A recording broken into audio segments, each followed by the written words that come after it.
आप हमेशा एक स्पेसिफिक गोल के लिए बने हुए हैं। एक स्त्री की आइडेंटिटी सिर्फ उसका पति नहीं होता है। सबसे पहले मैं अपना कैरियर बनाऊंगी। सबसे पहले कैरियर। ना तो मेरे पास इंटरनेट था, ना ही न्यूज़पेपर इंग्लिश आता था वहाँ पे, ना ही मेरे पास स्मार्टफोन था, ना ही मेरे पास लैपटॉप था। बहुत मुश्किल दौर था। जिस दिन मुझे सक्सेस मिल जाएगी उस दिन इन लोगों को जवाब मैं दे दूँ। लेकिन इसकी कोई गारंटी नहीं होती। UPSC is not a guaranteed. नमस्कार। हम ये सोचते हैं कि शादी हमारे ज़िंदगी को परिपूर्ण बनाती है। मैं भी ऐसा ही सोचती थी जब तक मेरी शादी नहीं हुई थी। मेरी शादी एक एनआरआई से हुई, जो शादी के सिर्फ 15 दिनों के अंदर मुझे छोड़ के चले गए। उसके बाद मैंने यूपीएससी सिविल सर्विस करने का सोचा और मैं उसमें सफल रही। मैं हूँ कोमल गनात्रा और आज मैं मिनिस्ट्री ऑफ डिफेंस में एडमिनिस्ट्रेटिव ऑफिसर की हैसियत से कार्यरत हूँ। मेरे बचपन में मेरी पढ़ाई गुजराती मीडियम में हुई। मातृभाषा में पढ़ाई करने का गर्व है मुझे, क्योंकि मातृभाषा ने मेरी सक्सेस में बहुत ही गहरा रोल निभाया है। जैसे कि मैंने पूरी यूपीएससी एग्ज़ाम गुजराती मीडियम में दी और जिस साल मैंने क्लियर किया उस साल मैं गुजराती लिटरेचर की टॉपर थी। मेरे पापा टीचर थे। वो हमेशा हमें बहुत बड़ी बड़ी बातें सिखाते थे। माँ ज़्यादा पढ़ी लिखी नहीं थी। मेरे 2 छोटे भाई हैं जो आज अपने क्षेत्र में बहुत ही आगे पहुँचे हुए हैं। इसलिए क्योंकि पापा ने बचपन में ही हमें एम्बिशियस बनना सिखाया। मेरे पापा ने मुझे 4 साल की उम्र में ये सिखाया कि बेटा तू बड़ी होके आईएएस बनना। हालांकि हमारे एरिया में वहाँ पे यूपीएससी को लेकर जागृति आज भी बहुत कम है, तो उस समय में तो होती ही नहीं होगी। मैं बहुत छोटी सी थी, कुछ समझती नहीं थी, लेकिन मुझे ये पता था कि मेरे पापा मुझे बहुत इम्पोर्टेंस देते थे। हमारे घर में बेटा बेटी को लेकर कोई भेदभाव नहीं था। ये सब छोटी छोटी बातें बताना इसलिए ज़रूरी है कि ये छोटी छोटी परवरिश की बातें ये डिसाइड करती है कि ज़िंदगी में बच्चा कहाँ तक आगे जाएगा। जब आप अपने घर में ही बेटा बेटी में कोई भेदभाव रखते हैं तो ये उनकी साइकोलॉजी पे बहुत ही इफ़ेक्ट करता है। क्योंकि मेरे फादर ने मुझे हमेशा कॉन्फिडेंस दिया, मुझे बोला कि तुम श्रेष्ठ हो, ये समझाया। हालांकि हर बाप के लिए अपना बच्चा श्रेष्ठ ही होता है, लेकिन ये इन छोटी छोटी बातों से मेरा कॉन्फिडेंस डेवलप हुआ। मैंने फिर ओपन यूनिवर्सिटी से ग्रेजुएशन किया। ओपन यूनिवर्सिटी ने मुझे ये सिखाया कि कोई भी सब्जेक्ट जब आप खुद पढ़ना शुरू करते हैं तब कुछ भी मुश्किल नहीं होता, आप कुछ भी कर सकते हैं। उसके बाद मैंने 3 भाषाओं में अलग अलग यूनिवर्सिटीज़ से ग्रेजुएशन किए।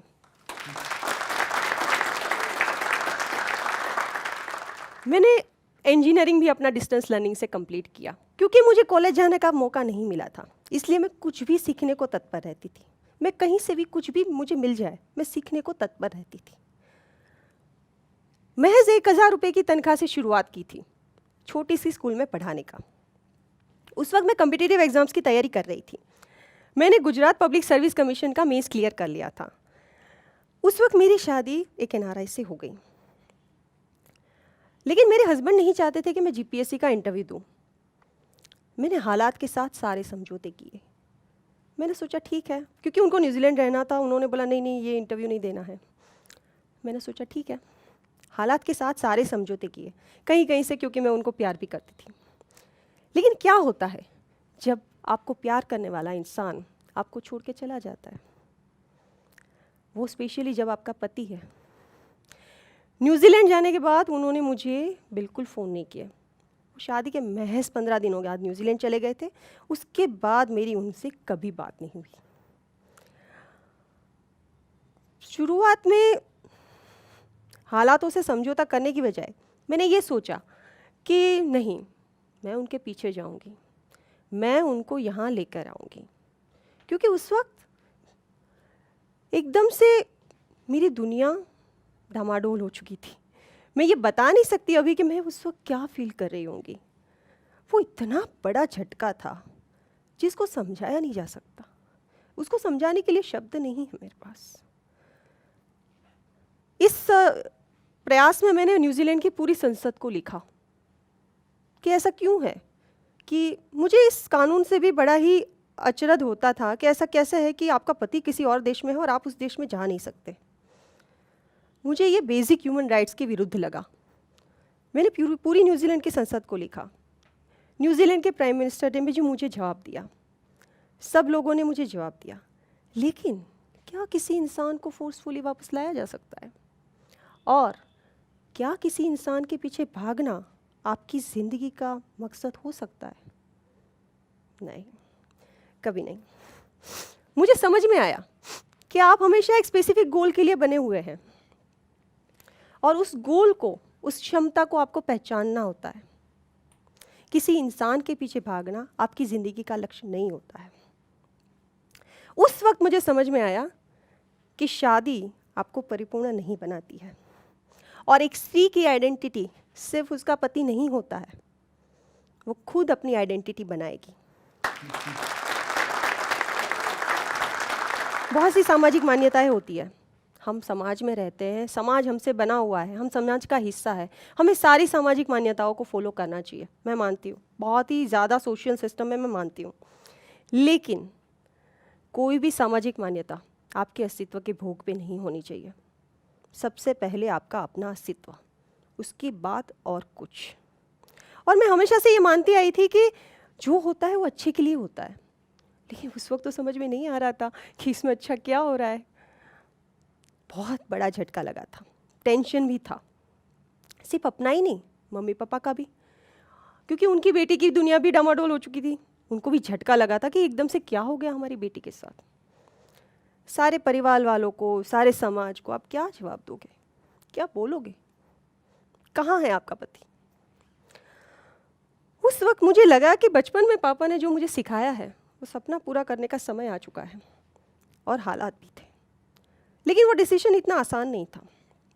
डिसीजन के सामने, क्योंकि मैं सामाजिक नियमों से बड़ी दूर थी, मेरी जगह कोई और होता तो क्या करता और करना क्या चाहिए था। सबसे पहले डिवोर्स ले लो। आप बहुत बुरी जगह फंस चुके हो, पहले डिवोर्स ले लो, उसके बाद शादी के लिए सोच लो, उसके बाद आप समाज में सेटल हो जाओ। ऐसी सलाह लोगों ने मुझे दी थी, लेकिन मैंने कभी नहीं सोचा कि अब शादी वाले मामले में मुझे क्या करना है। मैंने हमेशा ये सोचा कि अब सबसे पहले मैं अपना कैरियर बनाऊंगी, सबसे पहले कैरियर, उसके बाद ही मेरी ज़िंदगी में कुछ भी होगा। मैंने यूपीएससी की प्रिपरेशन करने का फ़ैसला किया।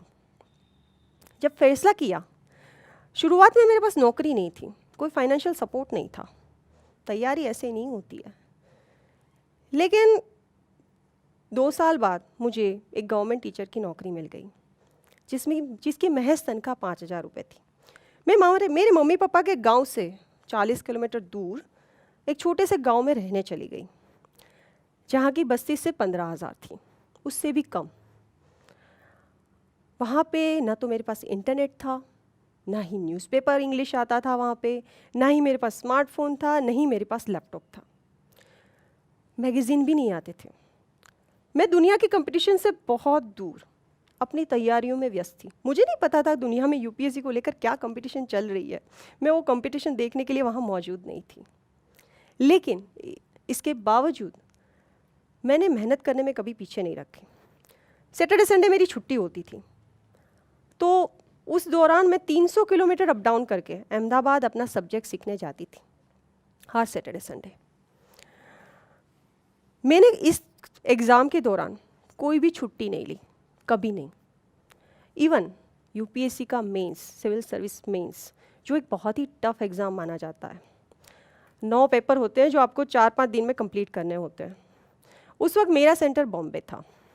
मैं अपने गांव से, जहाँ पे रेलवे स्टेशन भी नहीं था, वहाँ से कहीं कनेक्ट करके मैं अपनी एग्ज़ाम देने वुमेन कोच में बैठ के एग्ज़ाम देने बॉम्बे जाती थी।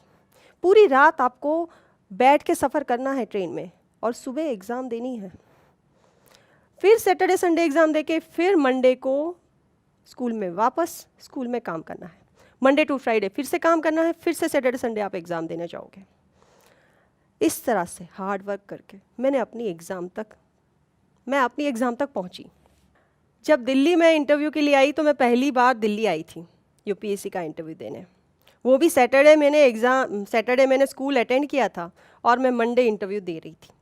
मैंने कभी कोई छुट्टी नहीं ली, कभी भी कोई भी छुट्टी लेना ज़रूरी नहीं मानती मैं एग्ज़ाम्स में, क्योंकि यूपीएससी आपको थियोरेटिकल नॉलेज नहीं पूछता है, वो आपको प्रैक्टिकल एग्जाम्पल्स पूछता है। प्रैक्टिकल आपको लाइफ में अवेयरनेस होनी चाहिए, आपकी जर्नल अवेयरनेस अच्छी होनी चाहिए। वो तभी होता है जब आप वर्किंग हो। लेकिन यूपीएससी की वो तैयारियों के दौरान अपनी पेशेंस को बनाए रखना, एंजाइटी से दूर रहना, उन 5 सालों के दौरान इतना झटका लगने के बावजूद तैयारी में एकजुट रहना, अपने ध्यान को बनाए रखना, ये सब इतना आसान नहीं था उस वक्त जितना आज मैं बोल रही हूँ। वो बहुत मुश्किल दौर था, बहुत। लेकिन सच बता रही हूँ, वो मुश्किल दौर आज भी मिस होता है मुझे, क्योंकि और मैं तो ये चाहती हूँ कि ऐसे मुश्किल दौर बार बार मेरी ज़िंदगी में आए, क्योंकि समस्याएं जब आपकी ज़िंदगी में आती है तो वो आपको सक्सेस दिलाने के लिए आती है, आगे बढ़ाने के लिए आती है, वो कभी आपको पीछे नहीं धकेलेगी। जब आप अपने कंफर्ट जोन से बाहर निकल जाते हैं तो थोड़े समय के लिए आपको बड़ी उलझन फील होती है, आपको लगता है कि हे भगवान अब कैसे होगा। लेकिन सफलता पाने के लिए आपको अपने कंफर्ट जोन से बाहर निकलना पड़ता है। मैं उस वक्त अपने कंफर्ट जोन से बाहर निकल चुकी थी, मेरे पास कोई रास्ता ही नहीं था। लेकिन जब आपके पास एक गोल स्पेसिफिक हो जाता है, उस वक्त आपको अकेलापन नहीं लगता। मैं उस वक्त बहुत अकेली पड़ गई थी। धीरे धीरे माँ बाप का साथ भी छूट जाता है।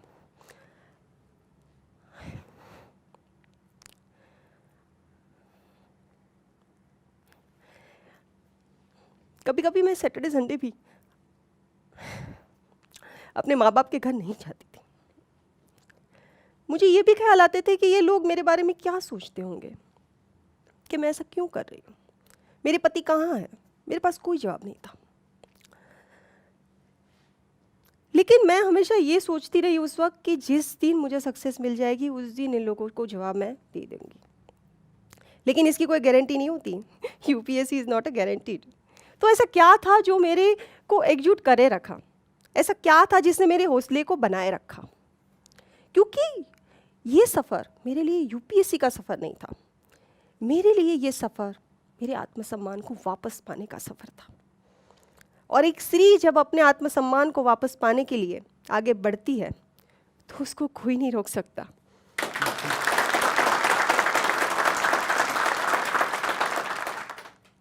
लेकिन एक और भी चीज़ है, उस वक्त मेरा अपने आप पे भी बहुत भरोसा था। एक और चीज़ पे भरोसा था मेरा, वो है मेरी पॉजिटिव थिंकिंग। मैं दुनिया में किसी भी चीज़ को, ज़िंदगी में किसी भी चीज़ को इम्पॉसिबल नहीं मानती, कभी नहीं मानती। मैं ये मानती हूँ कि जो आप सोचते हो आप बनते हो। Thoughts become things. जिस दिन आप ये भरोसा अपने आप को दिला दोगे, उस दिन आपको सफल होने से कोई नहीं रोक पाएगा। और मैंने अपनी ज़िंदगी में जो सोचा, जैसा सोचा, उसको पॉजिटिव तरीके से सोचा, तो वो सच में पॉसिबल हुआ। और समाज जब आप कुछ नया कर रहे हो तब आप पे हंसता है, वो आप पे बिलीव नहीं करेगा जल्दी से, आपका मजाक भी उड़ा सकता है। लेकिन जो नए रास्ते पे चलता है वही सफल बनता है। एक स्त्री को हमेशा एक ग्लासवेयर की तरह देखा जाता है। अगर वो घर के किसी कोने में सज गई और उस पर फूल लगा दिए गए तब तो उसकी हमेशा कीमत होती है। लेकिन अगर किसी भी हादसे से अगर वो टूट गई तब उसकी कीमत कुछ भी नहीं रहती। लेकिन अपने आप को किसी ग्लासवेयर की तरह मत बनाइए, उस आकार में से बाहर निकल जाइए। आपका एक अपना वजूद है, आपका एक अपना आकार है।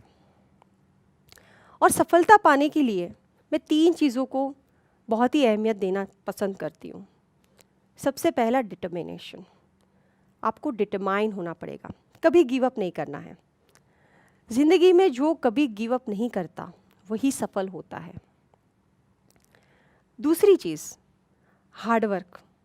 आपको बहुत हार्डवर्क करना है। हार्डवर्क का कोई भी रिप्लेसमेंट नहीं होता है ज़िंदगी में। और तीसरा, पेशेंस। उस हार्ड वर्क के समय में भी आपको अपनी पेशेंस बनाए रखनी है। वो पेशेंस ही आपको आगे ले जाएगी। लेकिन डोंट फॉलो एनीबॉडी, अपना अपना खुद का रास्ता बनाइए। किसी को फॉलो करने से वो रास्ता आपको नहीं मिलेगा। आपका रास्ता आपके अंदर है। आपका खुद का अपना रास्ता बनाइए और उस पे आगे चलिए। ज़िंदगी में कभी हार मत मानिए, सफलता आपका इंतज़ार कर रही है, बस लगे रहिए। जोश टॉक्स की टीम बहुत ही बढ़िया है, मतलब बहुत कोऑपरेटिव है और काफ़ी अच्छा लगा मुझे जोश टॉक्स में आके। मुझे अच्छा लगा कि मैं कोई मैसेज दे पाई। एक highly demotivated civil engineering student से लेकर के एक आईईएस ऑफिसर, और जहाँ पे मेरे को सिविल इंजीनियरिंग का सी नहीं पता था, वहाँ पे आईआईटी बॉम्बे में मुझे एडमिशन मिला after scoring 99.9 percentile in GATE examination. किसी भी फील्ड में किसी को आप अगर ग्रेट मान लेते हैं तो ग्रेटनेस एक्चुअली में है क्या? हमें ये लगता है कि शायद हम इस काम में सक्सेसफुल नहीं हो सकते, शायद ये काम हमारे लिए बना ही नहीं है, कि he might be very much hard working, हो सकता है कि बहुत ज़्यादा डेडिकेटेड, बहुत ज़्यादा कॉन्सेंट्रेटेड, बहुत ज़्यादा फोकस्ड। ये सब के सब जो क्वालिटीज़ जो हैं, जो सारे वर्ड्स हैं, वो सारे के सारे एक ही क्वालिटी की तरफ जाते हैं, और इसी क्वालिटी की मैं आज आप लोगों के साथ बात करने वाला हूँ।